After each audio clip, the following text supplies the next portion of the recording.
El día en el que le cortaron la cabeza, Ana Bolena comentó optimista: «He oído que el verdugo es muy bueno, y yo tengo un cuello fino». Aquella mañana de mayo de 1536, la todavía esposa del rey Enrique VIII de Inglaterra estaba todo lo contenta que podía estar, dadas las circunstancias, porque tendría una muerte rápida y digna, al menos para los estándares de la Inglaterra del siglo XVI. La sentencia que había marcado su trágico destino la condenaba a morir o bien en la hoguera, o bien por decapitación. La elección no era de Ana Bolena, sino de su marido, el rey. Por suerte para ella, este tuvo el detalle de elegir la decapitación y ahorrarle así una muerte lenta y agonizante entre las llamas. Con su muerte, Ana Bolena se convertiría en la primera reina de Inglaterra en subir al cadalso, y la primera de las dos esposas de Enrique VIII en ser ejecutadas por orden suya. ¿Pero qué hizo Ana Bolena para merecer semejante castigo? Según el jurado que la juzgó, la reina era culpable de cometer adulterio, incesto y alta traición. Pero la mayoría de los historiadores coinciden en que su único crimen fue no haber dado a luz a un hijo varón, el hijo que Enrique VIII esperaba ansiosamente, y que heredaría el trono de Inglaterra. Irónicamente, fue el deseo de Enrique de tener un hijo lo que convirtió a Ana Bolena en reina de Inglaterra. Pero ser esposa de Enrique VIII no era garantía de tranquilidad y prosperidad, al contrario, era un deporte de alto riesgo. Antes de continuar, te invitamos a suscribirte al canal y activar las notificaciones, para no perderte ninguno de los videos que subimos. Sin más, comencemos. Ana Bolena pertenecía a una familia aristocrática inglesa. Pasó parte de su adolescencia en la corte francesa, donde recibió la educación típica para las chicas como ella. Allí aprendió a bailar, a cantar y a flirtear, pero también ayudó a su padre, que era diplomático, a influir en asuntos políticos. Según las crónicas de la época, Ana era inteligente, carismática y atractiva. De vuelta en Inglaterra, entró en la corte de Enrique VIII como dama de honor de la entonces reina de Inglaterra, Catalina de Aragón. A Ana Bolena no le faltaban admiradores en la corte inglesa. Su magnetismo y su estilo afrancesado la convirtieron en una figura popular. Fue entonces cuando el rey, que, por cierto, estaba aliado con la hermana de Ana Bolena, María, comenzó a fijarse en ella. Al principio, Ana intentó frenar sus avances. De hecho, pasó un año fuera de la corte para intentar distanciarse de él, aunque continuaron comunicándose por carta. Es difícil saber si Ana buscaba alimentar el deseo del rey desde la distancia para asegurarse una posición más sólida que la de amante, como se ha dicho tradicionalmente, o si realmente quería que Enrique VIII se olvidara de ella. En todo caso, la presión del rey dio sus frutos, y Ana Bolena volvió a la corte. En 1527, la entonces reina de Inglaterra, Catalina de Aragón, tenía 42 años, y llevaba 18 años casada con Enrique VIII. En todo ese tiempo había dado a luz a 3 hijos y 3 hijas. De todos ellos, solo una, María, sobrevivió a los primeros meses de vida. Esto significaba que el rey no tenía sucesor, ya que las mujeres no podían heredar el trono en ese entonces. Enrique necesitaba un hijo legítimo que asegurara el futuro de su dinastía. Tenía 34 años, y se estaba impacientando. Con este objetivo en mente, y propulsado por su obsesión amorosa, el rey comenzó a buscar la manera de invalidar su unión con Catalina y casarse con Ana. La prohibición del divorcio. En el siglo XVI, la Iglesia Católica no permitía el divorcio, así que Enrique centró sus esfuerzos en conseguir la anulación de su matrimonio. Para esto, necesitaba una justificación sólida. Entonces, Enrique desarrolló la teoría de que su matrimonio con Catalina no había dado un heredero porque estaba manchado a los ojos de Dios. ¿El motivo? Antes de casarse con él, Catalina se había casado con su hermano Arturo. Pero Arturo murió antes de consumar su matrimonio con Catalina, y la unión fue anulada. Para no perder la alianza entre Inglaterra y España que este matrimonio había asegurado, Enrique se casó con Catalina. El rey se convenció a sí mismo de que este matrimonio iba contra la ley divina, porque la Biblia prohibía que un hombre se casase con la viuda de su hermano. Según él, el fracaso de su matrimonio a la hora de producir un heredero era un castigo divino recibido por su unión ilegítima. Y no solo eso, Enrique aseguraba que estaba viviendo en pecado mortal con Catalina, y que para volver a tener el favor de Dios tenía que cambiar esta situación urgentemente. En aquella época, cuando un rey hacía una petición especial al Papa, lo normal era que éste se la concediera sin demasiadas complicaciones. Pero este caso concreto era demasiado arriesgado para el Papa Clemente VII. Y es que Catalina de Aragón era la tía de nada menos que Carlos I de España y V de Alemania. Acceder a la petición de Enrique VIII de anular su matrimonio era humillar a la tía del emperador del Sacro Imperio Romano Germánico. Además, Catalina era una mujer muy devota, muy popular, y estaba orgullosa de su estatus de reina. Para ella, su matrimonio con Enrique era una unión sagrada, y no se iba a rendir sin pelear. El Papa no tenía ningún interés en crear un conflicto que le podía complicar mucho la vida, así que rechazó la solicitud de Enrique VIII. La reforma anglicana. La vía legal para invalidar el matrimonio de los reyes de Inglaterra no llevaba a ningún lado, y Enrique VIII tenía prisa. Entonces, el rey dio un paso que cambiaría el curso de la historia de su país y de la del cristianismo, rompió los lazos entre Inglaterra y la Iglesia Católica de Roma, e inició la reforma anglicana. Con la ayuda de Thomas Cromwell, su consejero más próximo, Enrique hizo que Inglaterra se convirtiera en un estado religioso independiente, cuya máxima autoridad era el rey, o sea, él mismo. Así, a través de una revolución religiosa que no había planeado y que causó inestabilidad política y religiosa durante los 200 años siguientes, Enrique VIII pudo por fin casarse con Ana Bolena, su gran objeto de deseo, y declarar nulo su matrimonio con Catalina de Aragón. 9 meses después de la boda, la nueva reina de Inglaterra dio a luz. Lamentablemente para el rey, el bebé era una niña, a la que llamaron Isabel.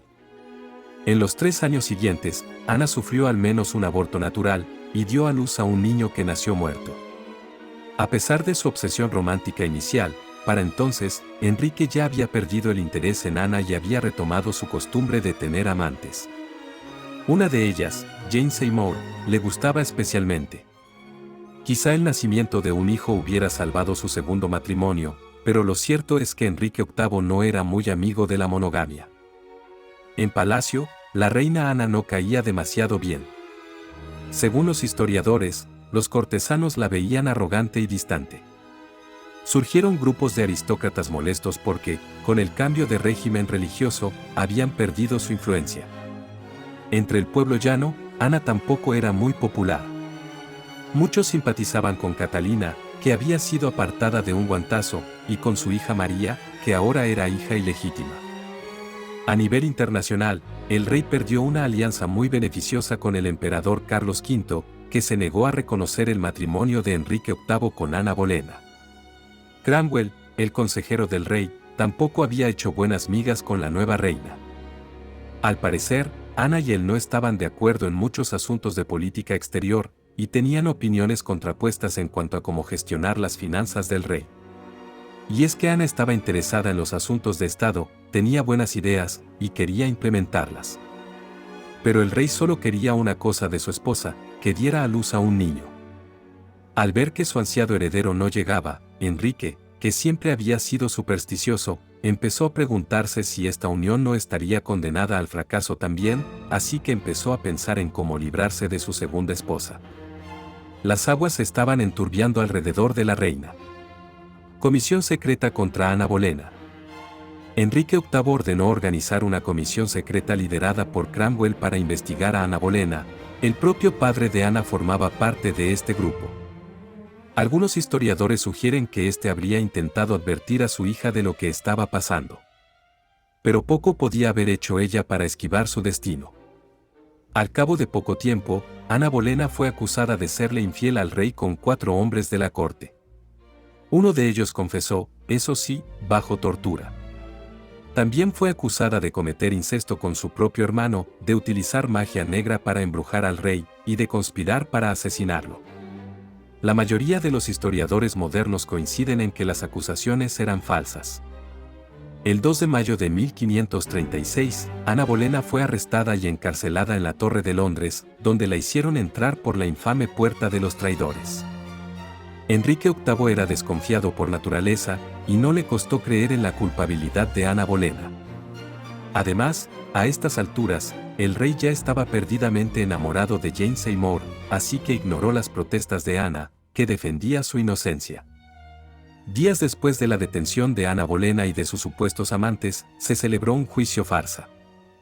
El veredicto: culpables, el castigo, pena de muerte. La sentencia de Ana Bolena decía que se le condenaba a ser quemada en la Torre de Londres, o a ser decapitada de la manera que más le plazca al rey. Enrique VIII diseñó la ejecución de Ana Bolena. Así, con la máxima frialdad, Enrique VIII diseñó la ejecución de su esposa, de la mujer por la cual literalmente había cambiado la religión de todo un país. Pero, dentro de esa frialdad, el rey encontró un resquicio de calidez, al ordenar que fuera decapitada, y no quemada. También mandó que el verdugo utilizara una espada en vez de un hacha. Algunos historiadores interpretan este detalle como un gesto de cortesía, ya que el hacha no era tan eficiente a la hora de cortar cabezas, y a veces había que dar más de un golpe, un espectáculo francamente cruel y desagradable, incluso para la época. Otros estudiosos apuntan a que Enrique eligió la espada porque este era el método de ejecución de moda en Francia, donde Ana Bolena había pasado algunos de sus años más felices. Las historias sobre el adulterio de Ana Bolena habían extendido rumores sobre la virilidad del rey. Se decía que la reina se había buscado amantes porque su marido no la satisfacía en la cama. Es probable que estos rumores llegaran a oídos de Enrique y añadieran más leña al fuego de su resentimiento, a la vez que le ayudaban a convencerse a sí mismo de que el castigo era justo. En público, el rey se rodeaba de mujeres atractivas y hacía exhibiciones de alegría extravagante, según un testigo de la época. Pero, de puertas para adentro, se reconfortaba planeando cada detalle de la ejecución de Ana Bolena. En la mañana del 19 de mayo de 1536, Ana Bolena bromeaba sobre el tamaño de su cuello. El gobernador de la Torre de Londres se sorprendía gratamente al ver la alegría con la que la reina afrontaba su propia ejecución. Según su testimonio, en un gesto que pretendía dejar clara su inocencia, Bolena comulgó aquella mañana. También se quejó de la hora prevista para su muerte, que rozaba el mediodía. Y es que, aunque el sentido del humor la ayudaba a sobrellevarla, la espera era angustiante. Las últimas palabras de Ana Bolena. Cuando llegó el momento de subir al cadalso, Ana Bolena llevaba puesto un vestido gris adornado con pieles, y el pelo recogido. Colocándose delante de su verdugo, un espadachín que Cromwell había traído desde Calais, la reina dirigió las siguientes palabras a los presentes. Buena gente cristiana, no he venido aquí a dar un sermón, he venido aquí a morir, ya que, según la ley y por ley, he sido condenada a muerte, y por tanto, no diré nada contra ello. No estoy aquí para acusar a nadie, o para hablar de aquello de lo que se me ha acusado y por lo que se me ha condenado a muerte, sino para rezarle a Dios para que salve al rey y le dé un largo reinado, ya que jamás ha habido un príncipe más gentil y misericordioso, un señor soberano que siempre fue bueno y amable conmigo. Y si alguna persona quiere entrometerse en mi causa, le pido que lo haga con buen juicio. Y así dejo el mundo y a todos ustedes, y deseo de corazón que recen por mí. Entonces, Ana Bolena se arrodilló, pronunciando una oración final en la que rogaba a Dios que se apiadara de su alma. Sus damas le quitaron el tocado y le vendaron los ojos. Cuenta la leyenda que el verdugo, conmovido por la dignidad de la reina, intentó distraer su atención diciendo: ¿Dónde está mi espada? Mozo, trae mi espada. Inmediatamente después, y por sorpresa para la reina, el espadachín la decapitó de un solo golpe, un golpe rápido y certero. El cañón de la Torre de Londres resonó en la ciudad, informando de que Ana Bolena estaba muerta. 11 días después, Enrique VIII se casó con Jane Seymour. Y así fue como pasó a la historia la mujer a la que el rey de Inglaterra deseaba tanto que cambió la religión de su reino para tenerla. La mujer que iba a salvar a la dinastía de Enrique VIII, y de la que él se deshizo sin contemplaciones, y como si fuera una criminal. Su tercera esposa, Jane Seymour, dio a luz a un varón que sobrevivió a la infancia, y Enrique VIII por fin respiró tranquilo. Su trabajo estaba hecho. Por si acaso, se casó 3 veces más, pero no tuvo más hijos. El ansiado heredero, Eduardo VI, fue coronado a los 9 años, tras la muerte de su padre. Pero, a los 16 años, Eduardo contrajo una fiebre que lo acabó matando. Así fue como, irónicamente, la dinastía Tudor sobrevivió unos años más gracias a las hijas a las que Enrique VIII había despreciado, primero María, hija de Catalina de Aragón, y después Isabel, hija de Ana Bolena. Ana Bolena no le dio a Enrique VIII el heredero que deseaba, pero le dio a Inglaterra algo mucho más valioso. Porque el legado de Ana Bolena fue su hija, Isabel I, la monarca que hizo grande Inglaterra, poniendo los cimientos de un país que dominaría el mundo. Es así como llegamos al final de este video, esperemos que te haya gustado. Si tienes algo que aportar, por favor, compártelo con nosotros en la sección de comentarios. No olvides dar me gusta y compartir el enlace con tus amigos y familiares, para que también conozcan la historia de Ana Bolena. Gracias por seguir el canal, y si aún no estás suscrito te invitamos a hacerlo y activar las notificaciones, ya que constantemente subimos contenido que te interesará. Nos vemos en el próximo video.